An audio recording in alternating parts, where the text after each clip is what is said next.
I love you. Isn't that nice to hear? Feels good, right?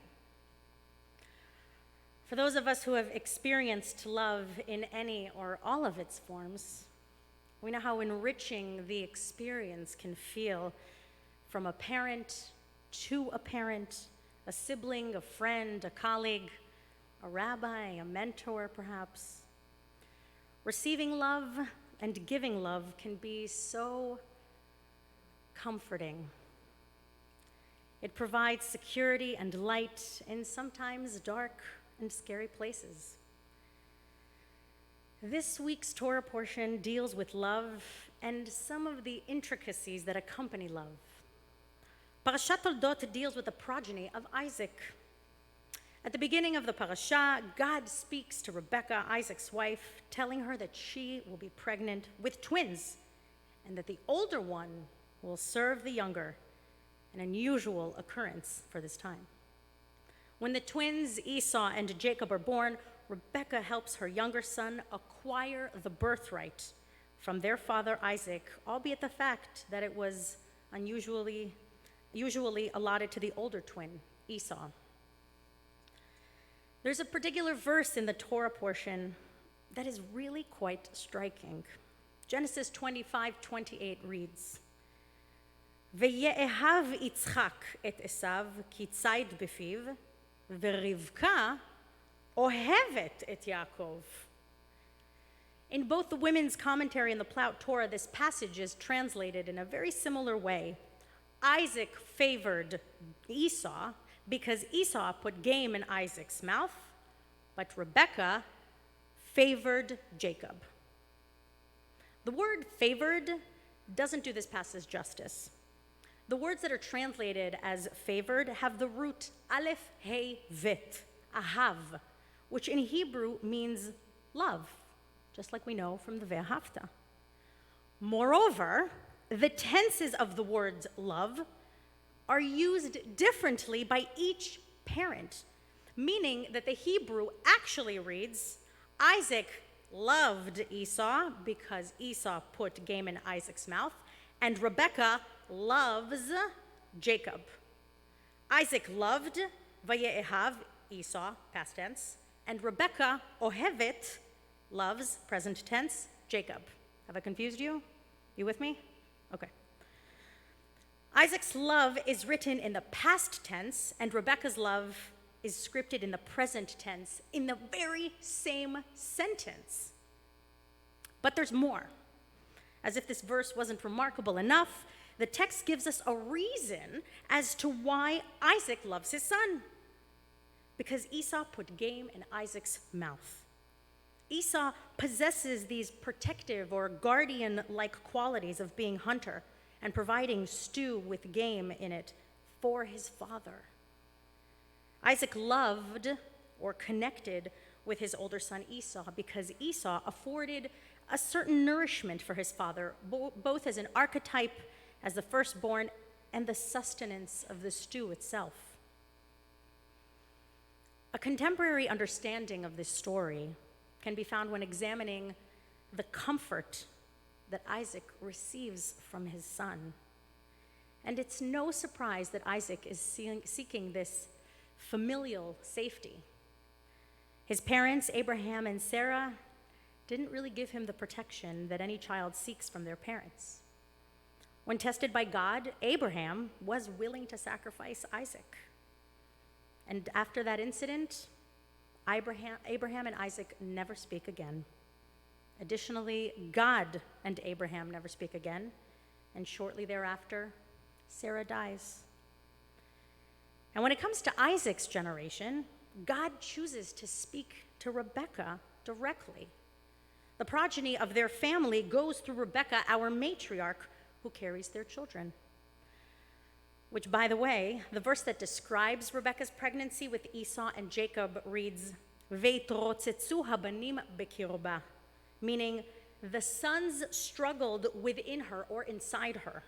The word used to describe Rebekah carrying Esau and Jacob in her womb is bekirba. The root of this word is karav, or karov, which means both close and battle. The children were close to her, not only physically because she was pregnant with them in her belly, that's the physical closeness, but also metaphorically, because she had a closeness to her sons in that she knew each of them separately very well. She knew their strengths and she knew their weaknesses, and she understood they would battle each other after being born. So when we examine Rebekah's love, which as we remember is written in the present tense, it reads differently than Isaac's love. Isaac's love towards Esau seems conditional. The word for love is in the past tense, and it was attached to Esau's physical abilities of hunting and providing stew for his father, while Rebekah's love for Jacob has no condition attached and gives us the feeling that it's somehow ongoing. The rabbis also grapple with this sentence. Medieval Jewish scholar Nachmanides, or Ramban, asserts that Isaac loved Esau because there was always venison in his mouth. All day he would desire to eat the venison, and it was always in his mouth. And Esau was the one who brought it to him, as he was a cunning hunter. 16th century Italian scholar Sforno argues that Rebekah only loves Jacob, recognizing the wickedness of Esau.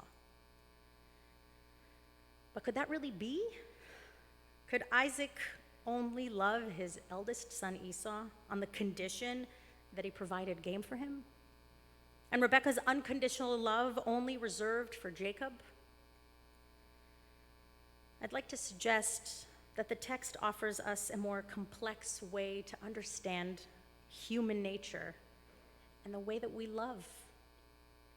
There's no prescribed formulaic way of managing emotions. As human beings, not only as parents, we love people differently.